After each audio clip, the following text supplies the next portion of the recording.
முந்தி விநாயகனே முழுமுதற் கடவுளே, அன்னை உமையவளின் அருந்தவ புதல்வனே உரைக்கின்றேன். பைரவ குரு கவசத்தை பணிவோடு சொல்கின்றேன். பிழை பொறுத்து அடியேனின் பக்தியினை ஏற்றிடுவாய். சிவனாரின் திருமகனே, செய்தொழிலை வளமடைய செய்கின்ற வேடவனே, வெற்றிகளைத் தருபவனே, வைரவரின் குருகவசம் சொல்பவரை கேட்பவரை வையமதில் வளமோடு வாழ்வித்து காத்திடுவாய். பைரவாசரணம் பைரவாசரணம், பாவங்கள் போக்கும் பைரவாசரணம்.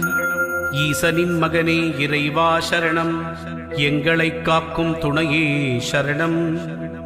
அன்பர்க்குறையெல்லாம் பொறுத்தே என்றும் ஆட்கொள்ளும் ஐயனே சரணம் சரணம்.